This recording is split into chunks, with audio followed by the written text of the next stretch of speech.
मैं हेमंत बघेल आप सभी का बहुत बहुत स्वागत करता हूं अपने इस YouTube चैनल में।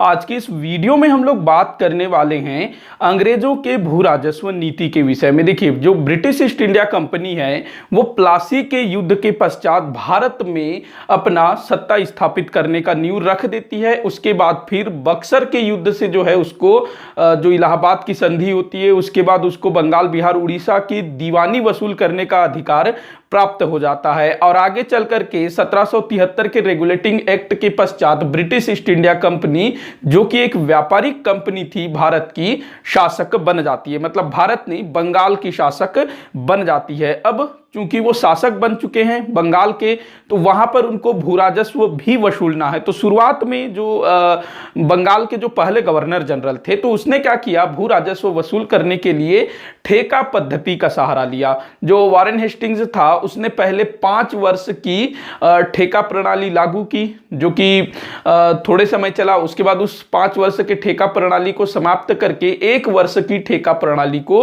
अपनाया गया। मतलब कि जो भूमि है उसको नीलाम कर दिया जाता था। जो सबसे ज्यादा भू राजस्व वसूल करने का वायदा करता उसको नीलामी मिलती थी। तो ये चीज वारेन हेस्टिंग्स के समय में चली। लेकिन जब बंगाल का गवर्नर जनरल लॉर्ड कॉर्नवालिस बन करके आता है, तो उसके समक्ष चुनौती होती है कि वो भू राजस्व व्यवस्था को व्यवस्थित करे, और उसको स्पेशली इन सब कार्यों के लिए भेजा गया था। तो कॉर्नवालिस के समय से ही अंग्रेजों की एक व्यवस्थित भू राजस्व व्यवस्था भारत में देखने को मिलती है। तो भारत में अंग्रेजों ने 3 प्रकार की भू राजस्व व्यवस्थाओं को लागू किया था, जिनमें से एक है कॉर्नवालिस की स्थायी बंदोबस्त, दूसरी है रैयतवाड़ी व्यवस्था, तीसरी है महालवाड़ी व्यवस्था। तो इन तीनों ही व्यवस्थाओं के द्वारा अंग्रेज भारत में भू राजस्व वसूल करते थे। अच्छा, यहां पर एक शब्द बार बार आ रहा है, भू राजस्व। इसको समझ लेते हैं। वैसे तो समझने लायक कोई चीज है नहीं। भू राजस्व कई सारे लोगों को मालूम नहीं होगा। भू राजस्व का मतलब होता है भूमि से प्राप्त राजस्व, भूमि से प्राप्त होने वाली आय। देखो, जो किसान खेती करता है, जिस खेत में वो खेती करता है, उस खेत में खेती करने के लिए उसको उस समय के जो राजा महाराजा, जो भी शासक होता था, उसको राजस्व देना पड़ता था। तो जो जमीन से, खेत से जो भी राजस्व जाता था उसी को बोला जाता था भू राजस्व। नॉर्मली ये चीज जो है किसानों से ही ली जाती है। तो भाई किसान ही तो खेती करेगा, कोई और थोड़े ना करेगा। तो किसान ही जो है भू राजस्व दिया करते थे। और अधिकांश राजा महाराजा या फिर बादशाह हो, कोई भी हो, उनकी आय का प्रमुख स्रोत हमेशा से ही भू राजस्व ही रहा है। मतलब कि जो किसान जो उत्पादन करते थे उसमें से कुछ हिस्सा जो है राजा महाराजा, बादशाह, जो भी है हमारे भारत में जिन्होंने भी शासन किया, भारत के बाहर के भी जो शासक थे, उनकी भी आय का प्रमुख स्रोत यही भू राजस्व ही अधिकतर मामलों में होता है। उसके बाद जो है व्यापार हो गया, वाणिज्य हो गया, उद्योग, वो सब बाद में आता है। क्योंकि पहले तो व्यापार, वाणिज्य, उद्योग उतने ज्यादा विकसित नहीं थे। व्यापार फिर भी होता था, जो वस्तु ये लोग उत्पादित करते थे उनका व्यापार होता था, लेकिन राज्य की आय का प्रमुख स्रोत भू राजस्व होता था। तो जब अंग्रेज भारत में आते हैं, यहाँ के शासक बन जाते हैं, तो उनकी आय का भी एक प्रमुख स्रोत भू राजस्व ही था। तो इन्होंने जो है किसानों से किस तरह से भू राजस्व वसूल करना है, इसी के लिए 3 अलग अलग व्यवस्थाएं लागू की थी। तो हम लोग तीनों को एक एक करके देखेंगे। सबसे पहले हम लोग बात करते हैं कॉर्नवालिस के स्थायी बंदोबस्त की। स्थायी बंदोबस्त, अब देखिएगा, स्थायी बंदोबस्त, वैसे इस पर मैंने एक डिटेल में वीडियो बनाया हुआ है। तो स्थायी बंदोबस्त, इसको किसने शुरू किया था? पहला चीज कॉर्नवालिस ने। काफी बार पूछा गया, किसने? कॉर्नवालिस ने। कॉर्नवालिस ने शुरू किया था। लॉर्ड कॉर्नवालिस, जिसका कार्यकाल 1786 से 1793 तक था, तो उसने जो है स्थायी बंदोबस्त व्यवस्था को लागू किया। इस व्यवस्था के कुछ अन्य नाम भी है, जैसे कि इस व्यवस्था में जमींदारों की महत्वपूर्ण भूमिका थी, तो इसको जमींदारी व्यवस्था भी बोला जाता है, जमींदारी व्यवस्था। इसके अलावा इसको अंग्रेजी में बोलेंगे परमानेंट सेटलमेंट। इसके अलावा इसको बोला जाता है इस्तमरारी व्यवस्था। इस्तमरारी व्यवस्था आगे जोड़ लेना। इसके अलावा इसको बोला जाता है बिस्वेदारी व्यवस्था। क्या बोलते हैं? इसके अलावा एक और नाम यहां मिलता है बिस्वेदारी।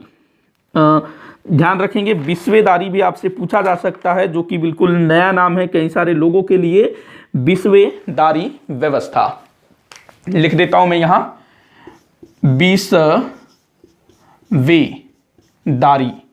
बिस्वेदारी व्यवस्था। इसके अलावा इसका एक और नाम मिलता है, मालगुजारी व्यवस्था। घबराइए नहीं, सिर्फ इसी एक व्यवस्था के इतने सारे नाम हैं, बाकी जो दो व्यवस्थाएं हैं ना, रैयतवाड़ी महालवाड़ी, उनके अन्य कोई नाम नहीं मिलते हैं।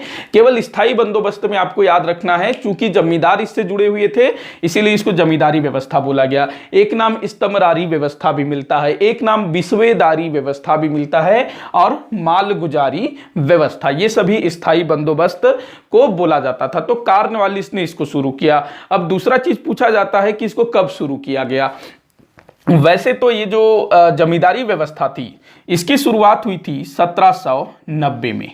1790 में इसको 10 वर्ष के लिए लागू किया गया जमींदारी व्यवस्था को, लेकिन 1793 में इसको स्थायी कर दिया गया। 1793 में इसको स्थायी कर दिया, तो 1793 में ही इसको स्थायी बंदोबस्त के नाम से जाना गया। आपसे कभी पूछा जाए कि स्थायी बंदोबस्त की शुरुआत कब हुई, तो वहां आपको लगाना है 1793। अब हम लोग बात करते हैं कि भाई ये स्थायी बंदोबस्त व्यवस्था किस तरह की थी। तो स्थायी बंदोबस्त व्यवस्था, तो इसमें क्या था, स्थायी बंदोबस्त व्यवस्था में देखिए, इस व्यवस्था के लागू होने से पहले अंग्रेजों के समक्ष अर्थात ब्रिटिश ईस्ट इंडिया कंपनी के समक्ष कुछ समस्याएं थी। समस्या नंबर 1 ये था कि जो ब्रिटिश ईस्ट इंडिया कंपनी है वो किसके साथ करार करे, मतलब कि वो क्या सीधे किसानों से टैक्स कलेक्ट करे या फिर बीच में कोई दलाल हो, ये एक समस्या थी।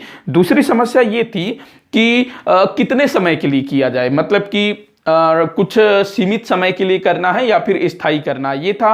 तीसरा ये था कि इसमें सरकार की कितनी मतलब कितना हिस्सा होगा, मतलब सरकार जो है कितना हिस्सा लेगा राजस्व के रूप में। तो ये 3 समस्याएं थी। तो जो पहली समस्या थी कि सरकार जो है किसके साथ बंदोबस्त करे, किसान या बीच में कोई दलाल, तो यहां पर क्या किया गया, ये जो जमींदार हैं इनको बना दिया गया भूमि का मालिक। मतलब कि उस समय ब्रिटिश ईस्ट इंडिया कंपनी के क्षेत्र में जो भी अधिकार क्षेत्र था 1793 में, बंगाल था इनके पास, बिहार, उड़ीसा, असम, बांग्लादेश पूरा इनके अधिकार में था।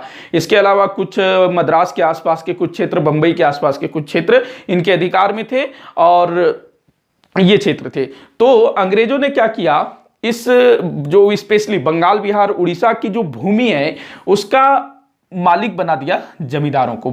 सभी भूमि का नहीं, जो खेती लायक जिसमें भू राजस्व वसूल किया जाएगा ना, उस तरह की तमाम भूमि का स्वामी बना दिया गया जमींदार। अब जमींदार हल बैल लेकर के खेत में हल जोतने तो नहीं जाएगा ना, तो कौन जोतेगा हल, किसान जोतेगा। तो जो किसान है जो असल में खेती करेगा, असल में खेत की जुताई करेगा, इससे जो है भूमि का मालिकाना हक छीन लिया गया किसान से, और किसको बना दिया गया भूमि का मालिक, जमींदार को। और किसान जो है भूमि का किराएदार बन करके रह गया। देखिए क्या था, अंग्रेजों ने जमींदार को भूमि का स्वामी बना दिया गया। अब चूंकि जमींदार भूमि का स्वामी है, तो जमींदार जो है किसानों को जमीन किराए पर देगा और किसान उसमें खेती करेंगे, और खेती करने के बदले जमींदार को किराया देंगे। अब जो जमींदार को जो किराया मिलेगा, उसके पास जितने भी खेत है, जितने भी किसानों से वो काम करवाएगा, उनसे उसको जो भी किराया मिलेगा उसमें से वो जो है 10/11 भाग, 10/11 भाग ये जो है वो दे देगा अंग्रेजों को। 10/11 भाग अंग्रेजों को दे देगा और खुद रखेगा 1/11 भाग। तो ये जो है इतना जो है वो राजस्व अंग्रेजों को मिलता था, 10/11 भाग। अब यहां पर मैंने बोला कि जो जमींदार है वो किसानों को खेत देगा किराया में देगा, तो किराया कितना होगा, किराया कितना लिया जाएगा, तो ये कौन डिसाइड करेगा, जमींदार के ऊपर छोड़ दिया गया कि जमींदार जो कि उस भूमि का मालिक है, उस जमीन का मालिक है, खेत का मालिक है, वो जाने वो किसान से कितना किराया लेगा। अंग्रेजों ने ये बोल दिया। तो अब जो है जमींदार वो जितना चाहे उतना किराया ले सकता है ना किसानों से। तो इससे क्या हुआ, इस वाली व्यवस्था से किसानों का भयंकर शोषण हुआ। जमींदार जितना चाहे उतना किराया ले लेता था, अंग्रेजों को तो अपने इससे मतलब था 10/11 भाग से, और 1/11 भाग जो है जमींदार अपने पास रखता था, इनसे जितना भी वसूलता था उसमें से। तो इस टाइप की कुछ ये व्यवस्था थी। तो यहां पर जो है जमींदार से व्यवस्था किया गया और ये जो व्यवस्था थी स्थायी थी। शुरुआत में 1790 में 10 वर्ष के लिए लाया गया था, लेकिन 1793 में इसको स्थायी कर दिया गया, परमानेंट कर दिया गया। और सरकार का हिस्सा कितना होगा? 10/11। जितना भी वसूला जाएगा उसमें से 10/11 जो है सरकार को मिलेगा, बाकी सब जमींदार का। तो ये चीज था। अच्छा, इसमें जो किसान थे, जैसे कि आप लोग देख रहे हैं, किराया जो है मनमानी होगा जमींदार का। इसके अलावा जो जमींदार है वो चाहे किसी किसान को जमीन किराए पर दे या न दे, ये उसके विवेक पर निर्भर करता था। मतलब मान लो कि जमींदार का किसी किसान के साथ झगड़ा हो गया, कुछ भी मनमुटाव हो गया, किसी किसान को वो पसंद नहीं कर रहा है, तो वो उस किसान को जमीन ही नहीं देगा। तो ऐसे में उस किसान को अपना गांव छोड़ करके दूसरे जमींदार के पास जाना पड़ेगा कि भैया हमको खेत दो, हमको खेती करना है, क्योंकि किसान खेती नहीं करेगा तो खाएगा क्या। तो ये चीज था। इसके अलावा जो किसान लगातार किराया दे करके जमींदार की खेतों में काम किया करते थे, तो उन किसानों को हमेशा यह डर भी सताता रहता था कि कब उनसे उनका खेत छीन लिया जाएगा। मतलब उनका तो है नहीं, वैसे किराया दे रहे हैं ना, तो उसमें से कब उनको बेदखल कर दिया जाएगा। तो यह भय भी लगातार किसानों को बना रहता था। तो ये चीज था। अच्छा, अब ये जो जमींदार हैं, जैसा कि मैंने बोला कि जमींदार जो है भूमि का स्वामी बना दिया गया। ये तब तक भूमि का स्वामी होगा जब तक ये अंग्रेजों को उनका हिस्सा टाइम पर देता रहेगा।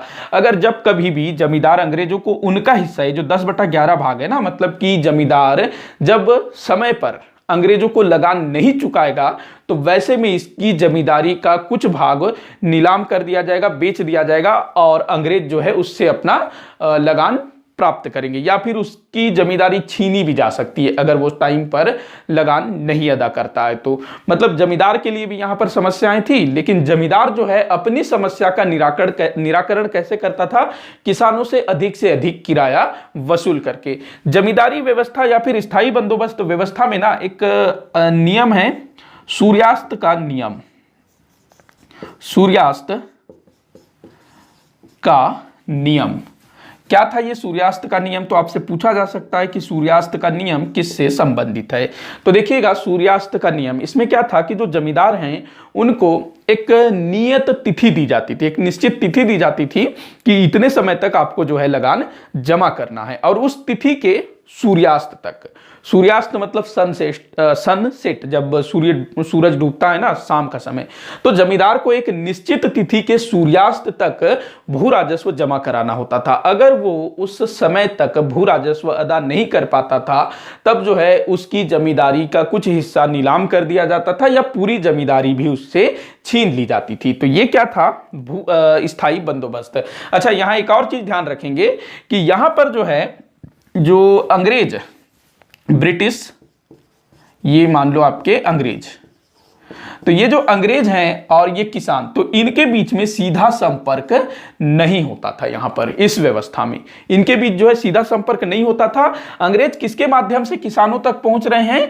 तो ये जमींदारों के माध्यम से। मतलब कि जो अंग्रेज हैं जमींदारों को बोल दिए कि भैया तुम किसानों से पैसा लेके हमको दो, तो जमींदार जो है किसान से पैसा ले रहा है और अंग्रेजों को दे रहा है। तो यहां पर जो है सरकार, चूंकि अंग्रेजी सरकार है ना, तो सरकार का किसानों से सीधा संपर्क नहीं हो रहा है। तो यहां पर जो है अंग्रेजों को पता ही नहीं था कि किसानों की क्या हालत हो रही है। वैसे उनको पता रहा होगा, लेकिन एक जो होता है ना, सरकार, जैसे मान के चलो किसी सरकारी कार्यालय के सामने कोई स्कूल है, लेकिन उसका दायित्व तो उसको बनता है देखना, लेकिन वो उसको नहीं देखेगा जब तक ऑर्डर नहीं आएगा कि उस स्कूल का दौरा करो, इस टाइप से।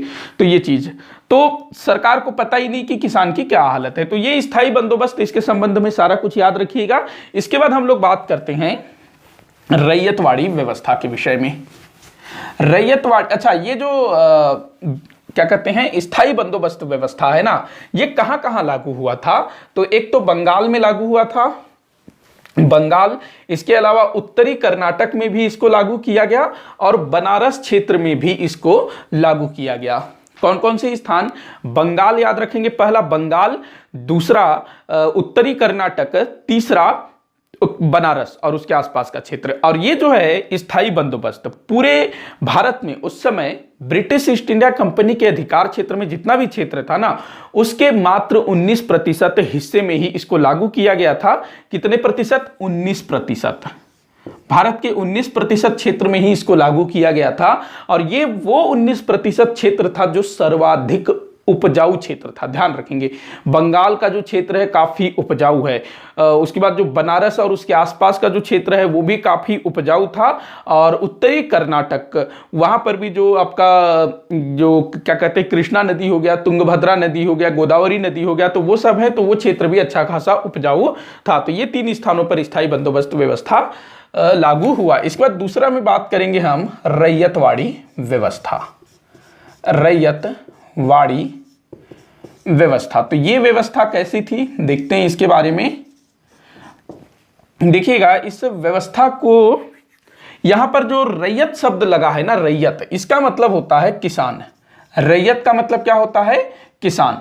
इस रैयतवाड़ी व्यवस्था में अंग्रेजों ने क्या किया, सीधे किसानों को भूमि का स्वामी मान लिया गया। देखिए, जो स्थायी बंदोबस्त व्यवस्था है उसमें क्या किया गया, किसानों को जो है भूमि का स्वामी नहीं बनाया गया, जमींदारों को भूमि का मालिक बनाया गया।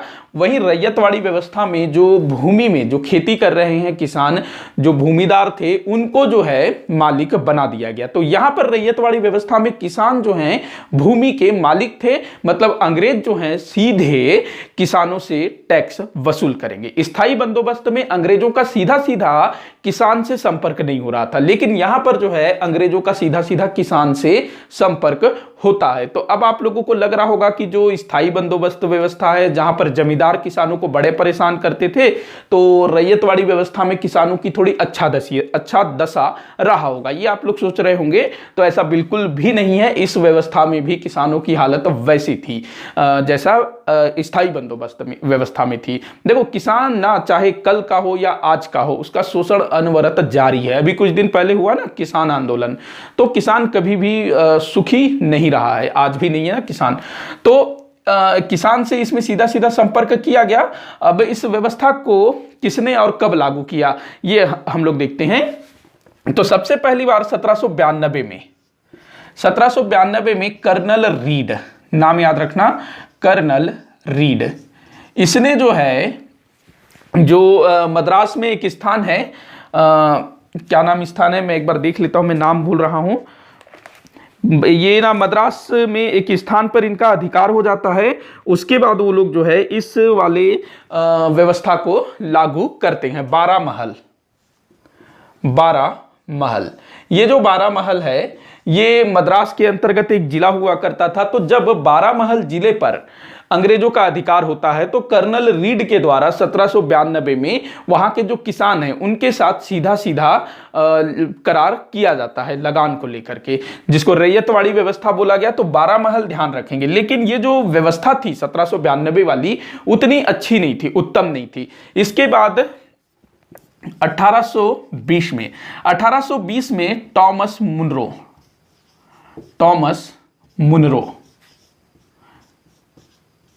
ये जो है 1820 में मद्रास का गवर्नर बन के आता है। मद्रास का गवर्नर जो कि 1820 से लेकर के 1827 तक मद्रास का गवर्नर होता है। तो ये क्या करता है, पहले जो व्यवस्था चली आ रही थी मद्रास में भू राजस्व व्यवस्था, तो उसमें थोड़ा परिवर्तन करते हुए उसको पुनः जो है लागू करता है। तो ये फिर से इसको लागू करता है अच्छे से, मतलब व्यवस्थित ढंग से। तो आपसे अगर कभी पूछा जाए कि ये जो रैयतवाड़ी व्यवस्था है इसका जनक कौन था, तो वहां पर आपको लगाना है टॉमस मुनरो। हालांकि शुरुआत जो है 1792 में कर्नल रीड ने की थी, लेकिन टॉमस मुनरो को ही रैयतवाड़ी व्यवस्था के जनक के रूप में माना जाता है। तो इसको आप लोग ध्यान रखना, ये मद्रास का गवर्नर बन करके आया था। देखो, जो मद्रास है, बंबई है, यहाँ के गवर्नर हुआ करते थे अलग से, और पूरे भारत के लिए, बंगाल के लिए गवर्नर जनरल होता था। तो इसको आप लोग ध्यान में रखिएगा। तो ये जो रैयतवाड़ी व्यवस्था है ये कहां कहां लागू किया गया था, इसको अब हम लोग थोड़ा सा देख लेते हैं। तो देखिएगा, ये मद्रास में लागू किया गया, मद्रास में, दूसरा बंबई,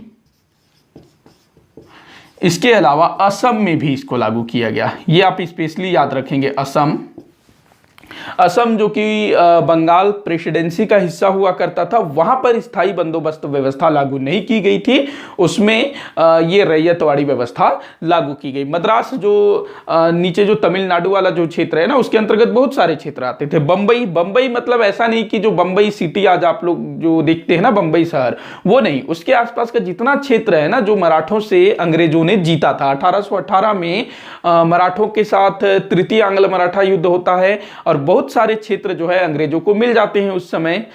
जो पूना का क्षेत्र है वो सब भी जो है अंग्रेज सीधे सीधे ब्रिटिश ईस्ट इंडिया कंपनी के क्षेत्र में मिला लेते हैं, तो वो सब जो है बंबई में विलय किया जाता है। तो बहुत बड़ा क्षेत्र था बंबई भी। और बंबई जो आज का जो महाराष्ट्र है, गुजरात है, ये सब तो पहले एक ही प्रांत हुआ करते थे जो बंबई के नाम से जाना जाता था। तो बंबई बहुत बड़ा एरिया था, पूना वगैरह सब इसमें आता था। तो मद्रास, बंबई और असम, यहां पर जो है रैयतवाड़ी व्यवस्था लागू किया गया। अगर आपसे पूछा जाए कि भारत के कितने एरिया में अंग्रेजों ने इस रैयतवाड़ी व्यवस्था को लागू किया था, तो लगभग 51% क्षेत्र में, 51% क्षेत्र में रैयतवाड़ी व्यवस्था को लागू किया गया था, ध्यान रखना। और इसमें लगान की दर क्या तय की गई थी, तो जो टॉमस मुनरो है, इसने उपज का तीसरा हिस्सा अर्थात 1/3%, 1/3% जो है ये कर लेता था टॉमस मुनरो। पहले थोड़ा ज्यादा था, कर्नल रीड द्वारा जो लगाया गया था वो ज्यादा था, लेकिन टॉमस मुनरो ने इसमें काफी सारे परिवर्तन किए, कुछ सुधार किए, अच्छे से इसको व्यवस्थित किया और लागू किया 1820 में। इसी कारण इसी को जो है रैयतवाड़ी व्यवस्था का जनक बोला जाता है। तो 1/3% लिया जाता था। अच्छा, इसमें किसानों का शोषण कैसे हुआ ये अब हम लोग देख लेते हैं। तो देखिएगा, तो यहां पर किसानों को सीधे सीधे भूमि का स्वामी मान लिया गया, लेकिन जो लगान की दर थी ये थोड़ी ऊंची थी, ज्यादा थी। चलो कोई नहीं, पहले भी जब सुल्तान थे, राजे महाराजे थे, उस टाइम पर भी कई बार 1/3 या फिर 1/2 लगान होता था। लेकिन उस समय ना कई सारे जो राजे महाराजे होते थे, अकाल पड़ने से या फिर फसल नहीं होने से लगान माफ भी कर देते थे। लेकिन अंग्रेजों का ऐसा कोई भी नियम कानून नहीं था कि अगर फसल ना हो, अकाल पड़े तो वो लोग लगान माफ कर देंगे, ऐसा नहीं है। आप लोगों ने मूवी देखा है ना, लगान मूवी, वो अकाल पड़ा हुआ है फिर भी वो लोग जो है 3 गुना लगान, 2 गुना लगान लगाते रहते हैं अंग्रेज। तो ये लोग लगान वगान माफी नहीं करते। तो लगान की दरें ऊंची थी। तो किसान क्या करते थे, लगान अदा करने के लिए साहूकारों से ऋण लेते थे। जो साहूकार थे ना, उनसे ऋण लेते थे।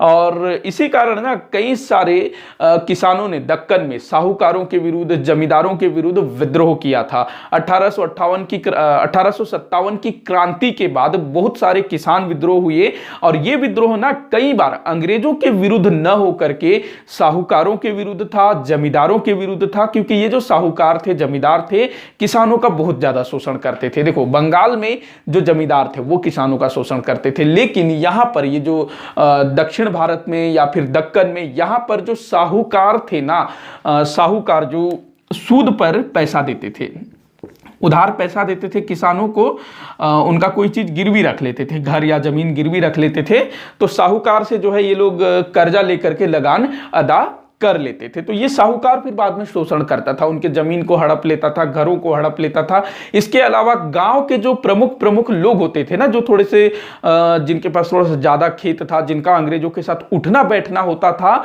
तो वो लोग भी छोटे किसानों का बहुत ज्यादा शोषण करते थे, उनकी जमीनें तक हड़प लिया जाता था। अच्छा, एक चीज मैं यहां बताऊं कि जैसे कि रैयतवाड़ी व्यवस्था में किसान को भूमि का मालिक मान लिया गया, तो यहां पर ना जो किसान को भूमि का मालिक मान लिया गया, तो वो भूमि को बेच भी सकता था, उसको कहीं गिरवी भी रख सकता था, किसी को गिफ्ट में भी दे सकता था। सेम यही चीज बंगाल में जो रैयतवाड़ी व्यवस्था थी वहां पर जमींदार पर लागू होती थी। क्योंकि जमींदार को स्थायी बंदोबस्त के तहत बंगाल में भूमि का स्वामी मान लिया गया था, तो वो जमीन को बेच सकता था, गिरवी भी रख सकता था, किसी को भी दे सकता था, क्योंकि वो मालिक है। और सेम यही चीज जो है रैयतवाड़ी व्यवस्था में किसान के साथ थी। तो किसान मतलब रैयतवाड़ी व्यवस्था में और स्थायी बंदोबस्त में जमींदार भूमि का स्वामी होता था और वो अपनी भूमि के साथ कुछ भी कर सकते थे। अच्छा, एक चीज मैं पढ़ रहा था तब मुझे बड़ा मतलब बेकार सा लगा। यहां पर क्या होता था, दक्षिण में विशेष करके जो अंग्रेज कर्मचारी होते थे ना, वो किसानों से लगान वसूल करने के लिए इन पर ना बहुत बहुत ही बेकार टाइप का अत्याचार करते थे। जैसे कि इनको ना सोने नहीं दिया जाता था, मतलब रात भर इनको जगाया रखा जाता था, खाना खाने नहीं दिया जाता था, यहाँ तक कि इनको जो है टॉयलेट जाने नहीं दिया जाता था।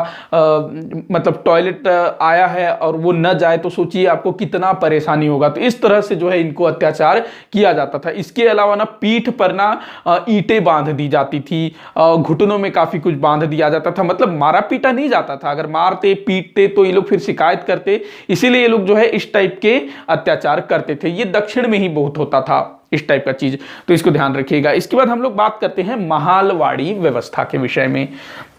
3 ही व्यवस्थाएं हैं जिनसे प्रश्न पूछा जाता है और इससे ज्यादा कुछ नहीं पूछेगा, बस आप इतना ही याद रखिएगा। कौन सी व्यवस्था कितने क्षेत्र में लगाई गई थी, किस क्षेत्र में लगाई गई थी, किसने शुरू की, कितना भू राजस्व लिया जाता था, किसको मालिक माना गया, किससे करार किया गया, ये चीजें पूछी जाएगी। महालवाड़ी व्यवस्था,